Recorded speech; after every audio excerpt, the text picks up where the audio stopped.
Pemberontakan kelompok berbaju hitam inilah yang menandai goyahnya kekhalifahan Umawi di Damaskus.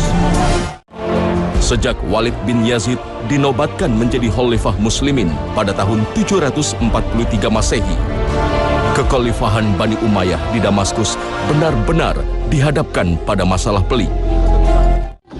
Kesenangan Khalifah Walid bin Yazid akan pesta dan hidup foya-foya selain membuat marah kaum muslimin, semakin membuat mulus perlawanan para musuhnya. Itu sebabnya pihak keluarga besar Khalifah berang dan mengakhiri hidup Khalifah Walid bin Yazid. Namun perlawanan kelompok berbaju hitam semakin solid dan tak mampu dibendung sekalipun beberapa kali berganti khalifah. Satu persatu keluarga besar Umawi dibunuh dan yang lainnya melarikan diri hingga tak ada lagi yang tersisa dari garis kepemimpinan keluarga Khalifah Umawi. Namun seorang pemuda tanggung yang memiliki tekad dan cita-cita besar berhasil lolos dari kejaran musuh. Ia terlunta-lunta dalam pelariannya, kondisi yang membuat dirinya matang dan siap mengembalikan kejayaan kekhalifahan Umawi. Bukan di Damaskus, Suriah, tapi di belahan bumi yang lain. Dialah Abdurrahman bin Muawiyah. Inilah kisah sejarah manusia yang luar biasa. Kalau kita menginginkan sejarah-sejarah manusia super, kita tidak perlu lari kepada sejarah fiktif yang disuguhkan pada generasi kita hari ini. Kita tidak memerlukan sejarah-sejarah yang tidak pernah ada dalam kehidupan manusia sesungguhnya, tapi inilah contoh sejarah manusia super, yaitu Abdurrahman Ad-Dakhil, yang kelak akan mendapatkan sebutan sangat dahsyat dalam sejarah. Keburukan sifat putra mahkota Walid bin Yazid yang senang hidup foya-foya benar-benar meresahkan sang paman Khalifah Hisham bin Abdul Malik. Upaya untuk mengganti putra mahkota ke putranya sendiri, Muawiyah bin Hisham, yang cakap memimpin, kandas setelah Muawiyah bin Hisham terbunuh dalam sebuah perburuan. Itu sebabnya sang khalifah mencurahkan perhatian pada cucunya, Abdurrahman, yang masih belia. Selain dididik para ulama besar di Damaskus, sang khalifah sendiri yang terus membimbing dan mengasah kecerdasan dan naluri kepemimpinan Abdurrahman kecil. Wa'lam ya Abal Mutarraf, anna al-mal 'asab ad-dawlati, wa dabt dafatirihi wa mawaridihi wa masarifihi wa diwanihi min ula mahammati al-hukm. Di balik kepasrahannya pada takdir dan ketentuan ilahi, terbesit harapan sang khalifah pada cucu tercinta, Abdurrahman. Inilah masa yang sangat mengesankan dalam kehidupan Abdurrahman. Nama lengkapnya adalah Abdurrahman ibn Muawiyah. Dia adalah putra Muawiyah. Muawiyah adalah putranya Hisham. Hisham bin Abdul Malik bin Marwan bin Hakam. Dan Al-Hakam adalah paman dari sahabat Nabi Shallallahu Alaihi Wasallam, Utsman bin Affan radhiyallahu anhu. Inilah nasab kebesaran nasab Bani Umayyah, yang di sana lahir dua orang sahabat besar, diantaranya yaitu sahabat Utsman bin Affan radhiyallahu anhu dan sahabat Muawiyah radhiyallahu anhu. Abdurrahman tumbuh di bawah asuhan ibu yang mencintainya, wanita santun dan cerdas yang sebelumnya seorang sahaya dari suku barbar di Maghrib. Itulah mengapa Abdurrahman begitu membenci sikap fanatik kesukuan yang saat itu begitu kuat menjangkiti kaum muslimin. Pada tahun 743 Masehi, Abdurrahman kecil berduka. Khalifah Hisham bin Abdul Malik, sang kakek tercinta, tutup usia setelah memimpin kaum muslimin dengan tegas dan adil sekitar 20 tahun. يا أبا المطرف واجعل الأندلس صورة عن الشام.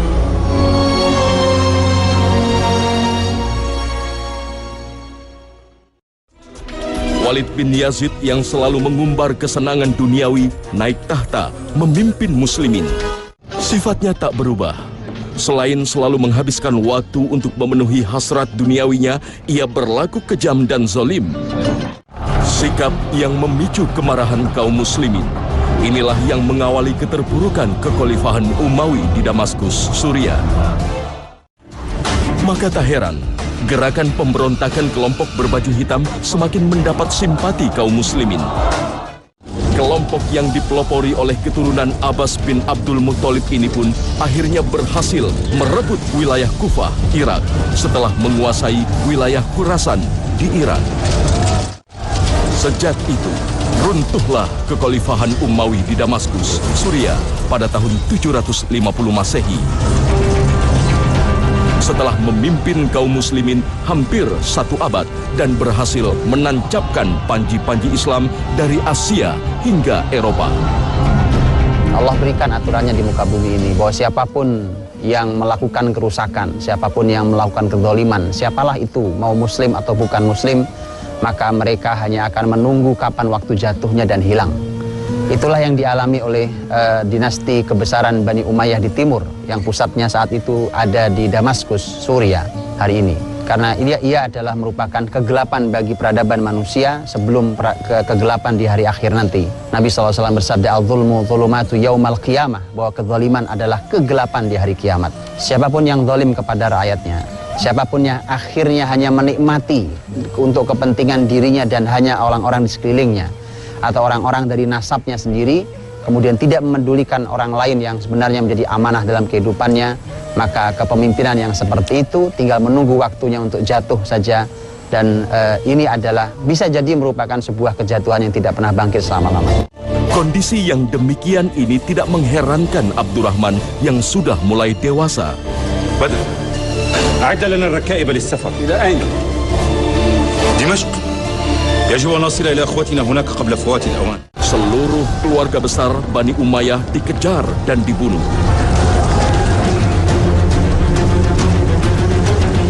هيا أصيبوا من الطعام.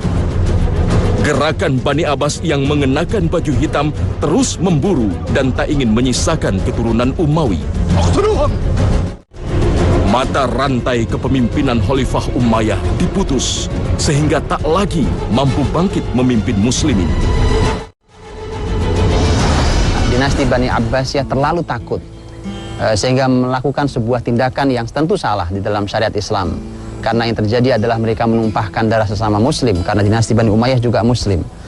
Maka yang dilakukan adalah mereka membuat kebijakan membunuh siapapun laki-laki yang balik dari keluarga istana dinasti Bani Umayyah yang punya peluang untuk menghadirkan kembali kepemimpinan Bani Umayyah. Begitu takutnya mereka. Ini masalah politik yang kemudian menjadi tidak peduli terhadap darah yang begitu mahal di sisi Allah Subhanahu wa taala. Mereka memang tidak membunuh wanita, mereka tidak membunuh anak-anak, tetapi mereka membunuh siapapun yang sudah balik. Saat itu yang disebut-sebut sebagai pengganti kepemimpinan Bani Umayyah yang sudah disiapkan oleh masyarakat Bani Umayyah adalah seseorang yang sangat hebat ilmunya, seorang anak muda yang sangat dahsyat keberaniannya, kecerdasannya, strateginya, ilmunya. Dia adalah Abdurrahman bin Muawiyah bin Hisham. Dan Abdurrahman bin Muawiyah inilah yang kemudian dikejar-kejar. Tak ada jalan lain lagi bagi Abdurrahman kecuali menyelamatkan diri. Bersama keluarga dan pembantu setianya, ia bergegas menuju pedesaan Syam yang dianggap jauh dari jangkauan penguasa baru. Ia bertekad untuk menyelamatkan diri demi cita-cita menghidupkan kembali kejayaan kekhalifahan Umawi. Di tengah kesulitan karena kehabisan bekal, pasukan penguasa Abbasiyah berhasil menemukan jejak mereka. Abdurrahman yang tengah menderita sakit mata pun bergegas meninggalkan desa bersama adiknya, Hisham, yang masih berusia 13 tahun. يا إلهي المسودة هنا افتح الركاب. النجاة يا أخي، رايات مسودة. ادخل. أنا بنهاك عن الابتعاد. Sementara anak dan keluarganya ia tinggalkan. Ia meninggalkan pedesaan Syam, bergerak menjauh menghindari kejaran musuh. Namun lagi-lagi pasukan Abbasiyah berhasil menemukan jejaknya. Abdurrahman dan adiknya berlari ke arah sungai Yufrat dan berenang menyeberanginya. Namun sang adik yang tak kuasa berenang jauh akhirnya menyerah dan akhirnya dibunuh pasukan musuh. ألا تناشد أخاك أن ينقذ عنقك من الضرب؟ Kejadian ini menorehkan luka yang dalam bagi Abdurrahman bin Muawiyah. Kini tinggallah ia satu-satunya keturunan Muawiyah yang diincar oleh tentara-tentara Abbasiyah. Inilah kisah pelarian diri orang besar yang punya nasab yang masih besar, nasab hebat. Usianya masih 19 tahun, masih sangat muda dengan tenaga mudanya. Membawa kebesaran keluarganya, membawa nasab dinasti Bani Umayyah, membawa ilmu dan tekadnya serta kehebatannya. Abdurrahman bin Muawiyah mengembara seorang diri menghindari kejaran tentara Bani Abbasiyah. Dengan hanya ditemani pembantu setianya, ia masuk ke Hijaz menuju Palestina. Sakit mata yang semakin parah membuat dirinya semakin sulit dalam pelariannya.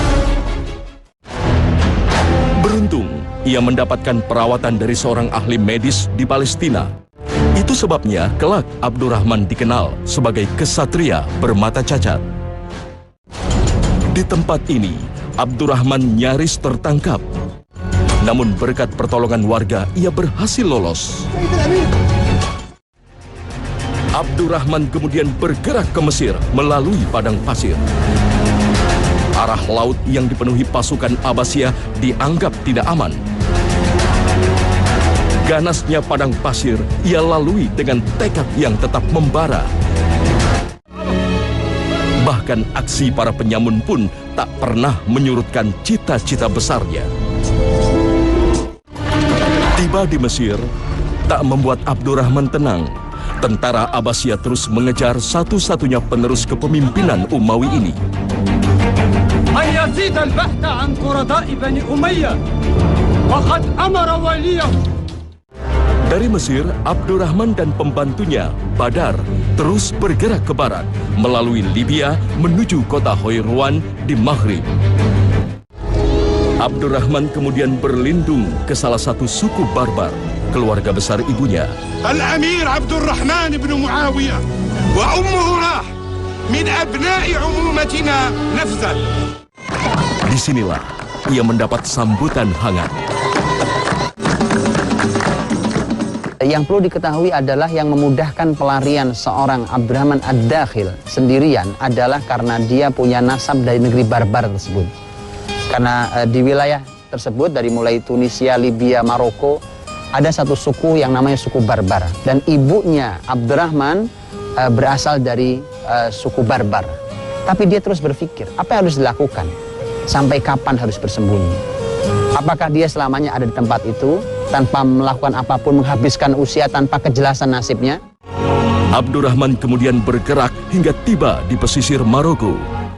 Di hadapannya, negeri Andalusia, Spanyol, yang dibatasi Selat Gibraltar, negeri tujuannya. Negeri yang pernah ditaklukkan keluarga besarnya melalui Jenderal Besar Musa bin Nuzair dan panglimanya Tariq bin Ziyad. Andalusia di semenanjung Iberia. Negeri yang kini dikenal dengan Spanyol dan Portugal inilah, Abdurrahman bertekad akan memenuhi takdirnya membangun kembali kebesaran kekhalifahan Bani Umayyah di Damaskus, Suriah yang telah runtuh. Sejak itu, Abdurrahman bin Umayyah dikenal dengan Abdurrahman Ad-Dakhil atau yang masuk ke Andalusia. Kekhalifahan Umawi di timur telah runtuh. Kini saatnya ia menancapkan kebesaran Umawi di negeri barat. Dan benar saja, berkat kegigihannya, ia berhasil membawa Andalusia pada puncak kejayaannya. Inilah Abdurrahman yang disebutkan oleh para ahli sejarah dengan sebutan Abdurrahman pertama di Andalus atau Abdurrahman Ad-Dakhil, yang kalau bukan karena Abdurrahman Ad-Dakhil, Andalus akan selesai sampai di tahun 100 sekian puluh itu. Dan dengan kehadiran Abdurrahman Ad-Dakhil, maka Allah Subhanahu wa Ta'ala mengizinkan Andalus untuk masih bertahan sampai 700 tahun ke depan. Maka dialah penyelamat Andalus yang pertama dari kehancuran muslimin, dari pecah belahnya muslimin. Saat itu adalah tahun 138 Hijriah.